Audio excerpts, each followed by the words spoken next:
Well, I'm 32 years old, and it has been decades that I've been hearing people saying, "This is the year of Linux."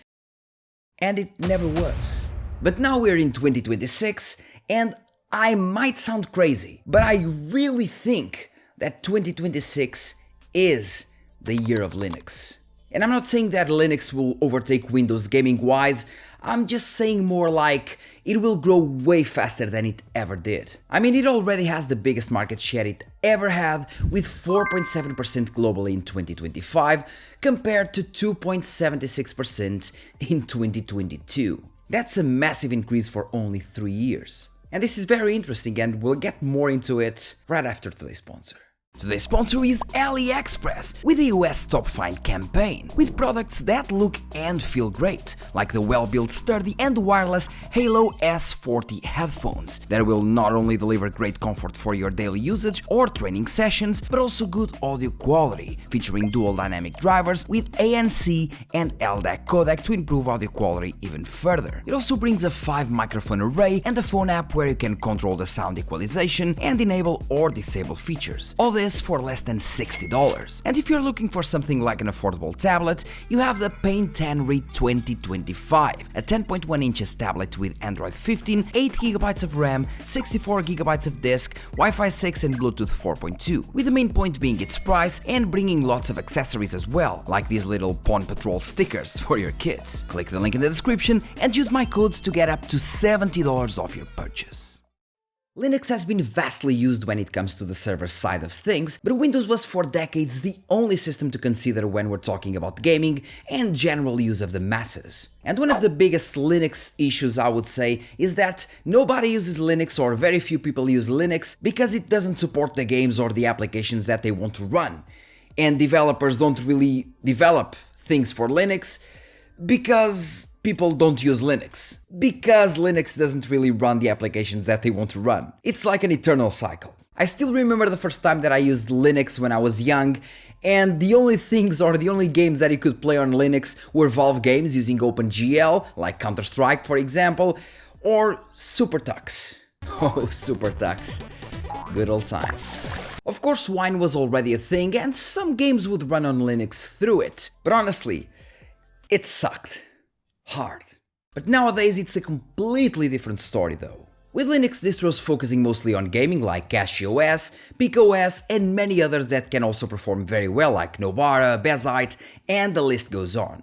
And by the way, if you want to watch benchmarks of those same videos or those same distributions with several graphics cards, like Intel, Nvidia, AMD, older, newer and so on, you have those benchmarks on my channel. But going back to the gaming distributions once more, this happened majorly because of one company, one of the few companies that can actually make things work as they want and can give the middle finger to almost any company in the world. This without breaking a sweat. Valve. When we're talking about big companies using Vulkan, which is the successor of OpenGL, I would say that Valve is one of the few that can actually make it work well. We have like Valve, Rockstar, ID Tech with Doom Games, and the rest are mostly indie developers. Not all, but mostly. And remember the market share thing that we talked about in the beginning of the video? According to StatCounter Global Stats, Linux in 2009 had a desktop market share of 0.68%, and in 2018, 9 years after, it was only at 1.68%. Which was a major uplift of course, but it took 9 years, and it was in 2018 that Valve released Proton.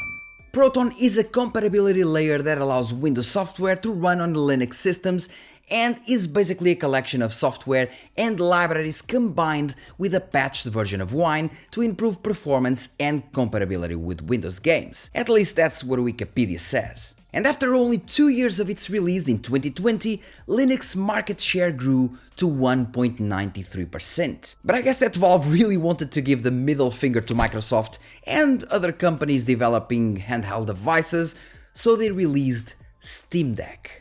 This is Steam Deck, the most powerful gaming handheld in the world.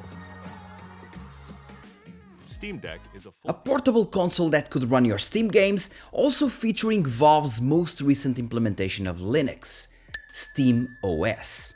And while this might seem kind of meaningless, Valve is one of those companies that can actually optimize really well if they want to.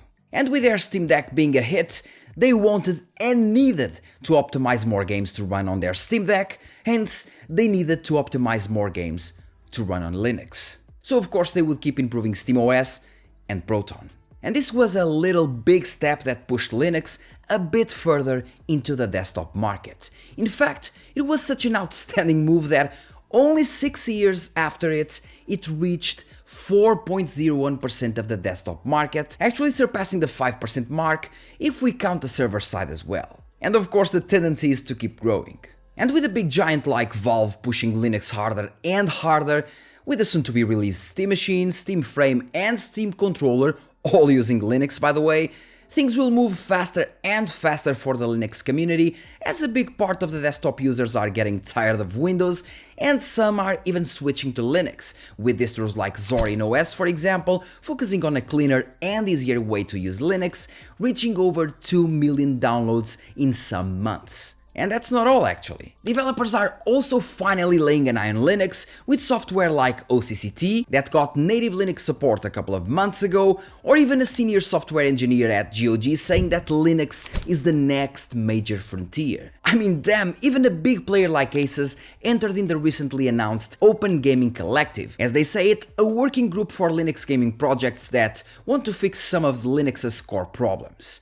Even Nvidia, that is known for their poor Linux gaming support due to drivers of course, released their streaming service GeForce Now for Linux. And according to some recent comments and threads that I've read, there are some issues in between Proton and the X12 when it comes to Nvidia's Linux performance, so in a couple of months we might actually see a big performance uplift with Nvidia cards on Linux. And if that happens, even more people will move to Linux.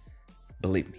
It seems that even Microsoft is acknowledging that Linux is gaining some ground and will only get faster as they're finally slowing down the AI slop and focusing on fixing Windows 11 pain points, as they state them. And all these reasons together are the reasons why I believe that yes, 2026 is finally the year of Linux. The year where things might actually start changing and Linux gets more and more traction as Valve is pushing it hard. More and more developers are going towards Linux since it is, well, it kind of might seem harder to program or to develop things for Linux in the beginning, but as soon as you get the hang of it, it is really easy and you can do so much more with Linux since it is open source.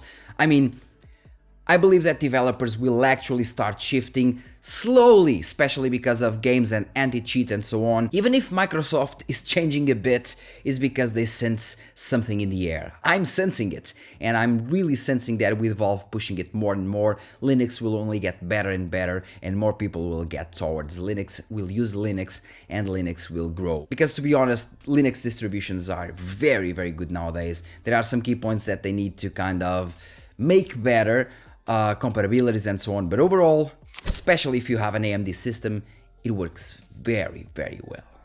And well guys, that's all for today's video. Hope you enjoyed the little different video that I made here.